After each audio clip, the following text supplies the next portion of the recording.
செந்தில் பாலாஜி போட்டு கொடுத்து விடுவார். உச்சக்கட்ட அச்சத்தில் திமுக தலைமை. சிக்கலில் முதல்வர்.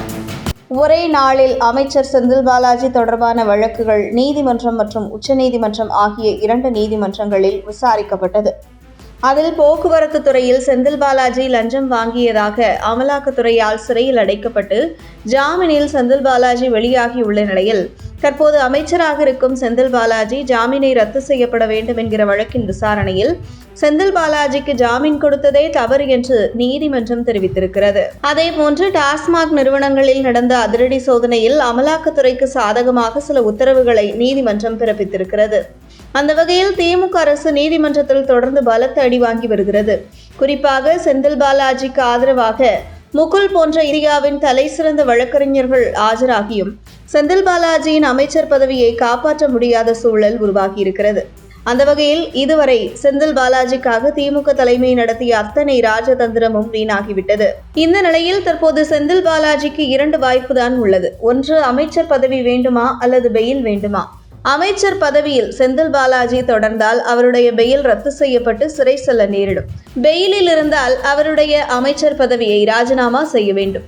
அந்த வகையில் வரும் 28ஆம் தேதி இந்த வழக்கு இறுதிக்கட்டத்தை எட்ட உள்ள நிலையில் செந்தில் பாலாஜி அமைச்சர் பதவியை ராஜினாமா செய்யப்படவில்லை என்றால் அவர் சிறைக்கு செல்ல நேரிடும்.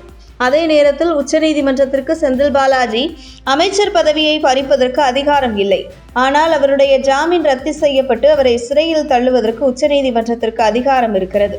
அந்த வகையில் தற்பொழுது செந்தில் பாலாஜியை முதல்வர் மு.க. ஸ்டாலின் காப்பாற்றுவாரா கைவிடுவாரா என்கின்ற மிகப்பெரிய விவாதமே நடைபெற்று வருகிறது.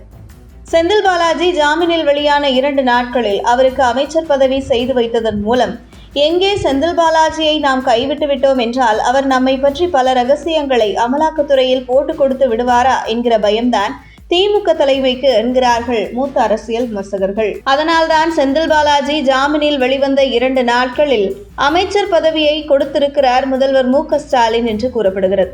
அந்த வகையில் தற்பொழுது 28ஆம் தேதி வரை நீதிமன்றம் கெடு கொடுத்திருக்கும் நிலையில் தற்பொழுது செந்தில் பாலாஜி அமைச்சர் பதவியை ராஜினாமா செய்ய வேண்டிய கட்டாயத்திற்கு தள்ளப்பட்டிருக்கிறார்.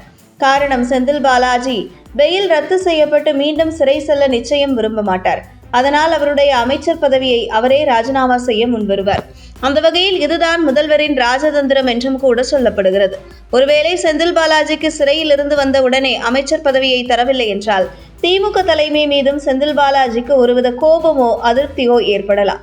அதே நேரத்தில் செந்தில் பாலாஜி அமைச்சர் பதவியை ஜாமீனை ரத்து செய்ய வேண்டும் என்று வழக்கு வந்த போது செந்தில் பாலாஜியை அமைச்சர் பதவியில் இருந்து நீக்கவோ அல்லது கட்டாயப்படுத்தி ராஜினாமா செய்ய வைத்தால் செந்தில் பாலாஜி திமுக தலைமைக்கு எதிராக திரும்பக்கூடும் என்கிற ஒரு அச்சம்தான் செந்தில் பாலாஜி தாமாக முன்வந்து அமைச்சர் பதவியை ராஜினாமா செய்யட்டும் என்றும் அந்த அளவுக்கு செந்தில் பாலாஜி எங்கே தமக்கு எதிராக திரும்பி விடுவார் என்கிற அச்சம் திமுக தலைமைக்கு இருப்பதாக மூத்த அரசியல் விமர்சகர்கள் தெரிவித்து வருவது குறிப்பிடத்தக்கது. உங்கள் தின சேவல்